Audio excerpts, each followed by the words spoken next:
Seguimos aquí en 1980 dialogando con distintos referentes sociales, políticos de Santa Fe y estamos con Fabián Palo Oliver, diputado provincial. ¿Cómo estás, Palo? Pero muy bien, un gusto. Gracias por acercarte y bueno, hay una situación controversial, ¿no? Que es de público conocimiento y que tiene que ver con los resultados de las últimas elecciones. ¿Cuál es tu perspectiva? Bueno, primero decir que nosotros como un nuevo frente, el Frente Amplio por la Soberanía, estamos muy satisfechos por la elección que hicimos, muy agradecidos en un contexto bastante difícil para las expresiones de centro-izquierda y de izquierda. Hemos logrado reunir 132.278 voluntades. Y aparte un salto importante desde la primaria a la general, fuimos una de las expresiones que más creció en términos porcentuales. Así que bueno, estamos muy contentos antes que nada de eso. Contentos también por la posibilidad de ingresar 3 diputados y diputadas, Carlos Del Frade, Claudia Balaguer y yo. Fuimos al escrutinio definitivo a defender ese lugar con el 11 de la lista que encabezó Omar Perotti, y la verdad que pudimos mantener la diferencia que habíamos obtenido en el escrutinio provisorio. Claro. Pero bueno, lamentablemente se presentó una situación poco común. El Tribunal Electoral, a cargo del presidente de la Corte Suprema de Justicia, el doctor Herbeta, en forma arbitraria le asignó la banca que nos correspondía a nosotros a la lista de igualdad y participación, la lista de Rubén Giustiniani, que encabezaba Rubén Giustiniani. Digo arbitrariamente porque en realidad en la provincia de Santa Fe se aplica desde el año 83 el decreto de 9280, que en su artículo 5 establece que para ingresar a la distribución proporcional de bancas necesitas tener el 3% del padrón. Santa Fe tiene 50 bancas de diputados y diputadas, 28 senadores. Se le asigna a la mayoría, en este caso a la lista que encabezó Clara García del Frente Unidos para Cambiar Santa Fe, y el resto, los 22, sí se distribuyen por sistema DOM con las minorías. Pero ese umbral del 3% en esta elección significaba que para poder ingresar a esa distribución tenías que tener un mínimo de 85.000 votos. Las listas que obtuvimos más de 85.000 votos fue justamente la que encabezaba Omar Perotti, Amalia Granata de UNITE, la lista que encabezaba Algarañaz de Viva la Libertad y la nuestra. No así la lista que encabezaba Rubén Giustiniani, que quedó 15.000 votos por debajo para poder ingresar en esa distribución.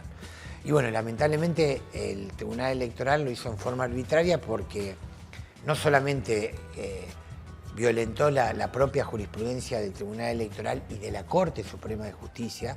La Corte en 5 oportunidades, en el año 2001 con el caso Mauri, en el 2007 con el caso Martino, 2011 con el caso Del Frade y 2015 con los casos, son 2 ahí, Molina y Estochero, terminó el tribunal en las 5 oportunidades avalando la aplicación de ese 3% de piso establecido en el decreto 9280, remitiéndose primero, dándole validez al decreto porque nunca fue derogado, y también remitiéndose al propio Código Electoral Nacional, que también establece ese piso para distribuir los diputados y diputadas nacionales. Ahora, una pregunta de cajón, ¿no?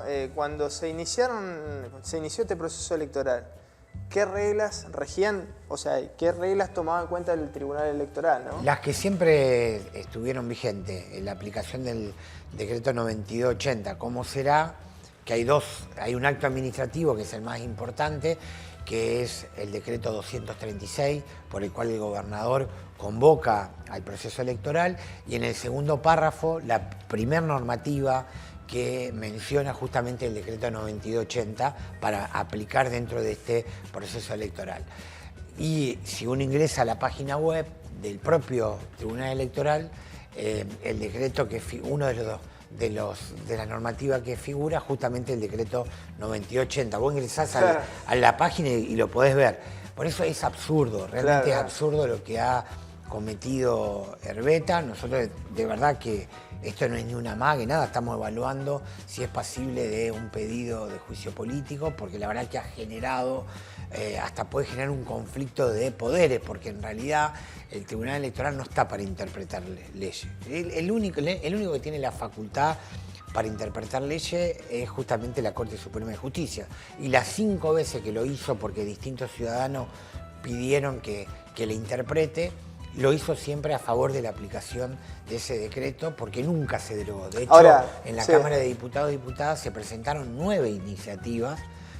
Una es del propio Carlos Delfrade, que la presentó, la que ahora hay con Estado Parlamentario 2, una que presentó Carlos Delfrade y otra que presentó Gabriel Real, y nunca se trató porque la mayoría legislativa siempre entendieron que había que haber un piso y que ese piso tenía que ser el 3%, un tema que obviamente es opinable y discutible. Pero estas son las reglas, digamos. Pero son las reglas que por lo menos todos sabemos cuando fuimos a elecciones que contábamos con esas reglas, ¿no? ¿Cómo sigue ahora esta situación, digamos? Porque me imagino que hay hay una apelación por parte de ustedes. Nosotros impugnamos, también hicimos una recusación al propio Herbeta porque adelantó su opinión antes de que todavía no había empezado el escrutinio definitivo, ya había adelantado opinión, y ayer presentamos el recurso de inconstitucionalidad, así que ahora estamos esperando.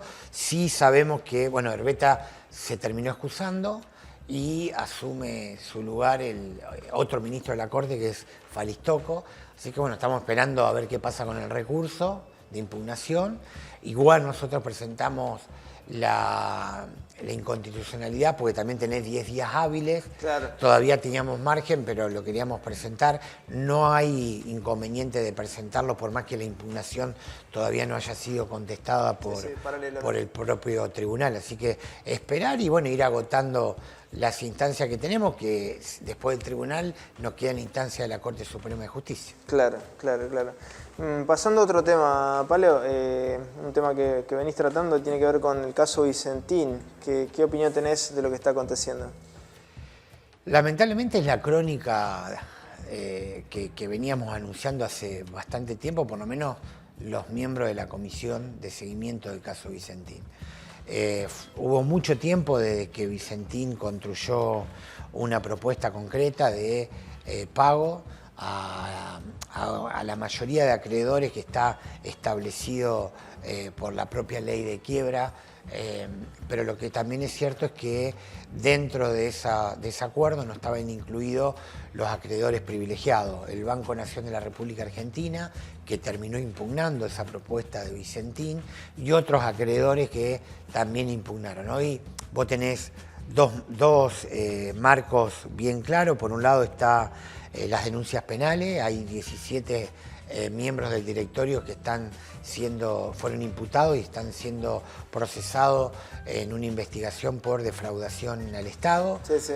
Y por el otro lado tenés la quiebra. Concretamente, ¿qué pasó con la quiebra?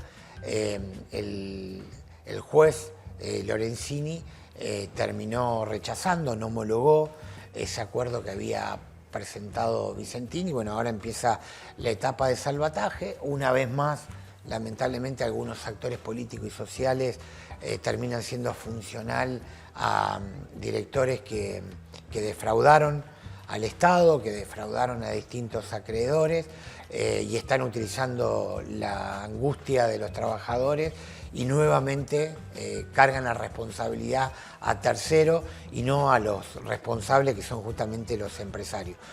Ojalá que en esta etapa el Estado intervenga.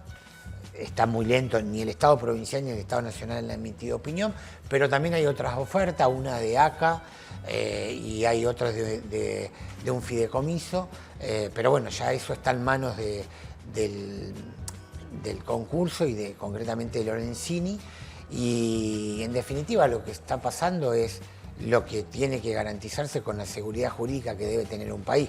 Justamente aquellos que decían esperen que el concurso avance, bueno, el concurso avanzó y ahora estamos en esta etapa. Lo que pasa es que hay estos actores que son funcionales a los empresarios, están planteando de que lo que tendría que haber hecho Lorenzini es homologar ese acuerdo. Y ese acuerdo no se homologó básicamente porque hubo una impugnación del Banco Nación, porque el Banco Nación, la verdad que la oferta que hicieron para pagar la deuda a la entidad pública era vergonzosa, sin ningún tipo de duda. Sí, sí, estamos hablando de millones y millones de dólares. Sí, pero concretamente propusieron un pago al final del 30% de la deuda real, consolidados era menos que ese 30%, a pagar a 15 años. Y lo peor de todo, que en esta situación de corporativa, porque tiene mucho poder y obviamente hay funcionales a los intereses de la propia empresa, otros actores que tienen peso, como por ejemplo muchos medios de comunicación, también se falta a la verdad,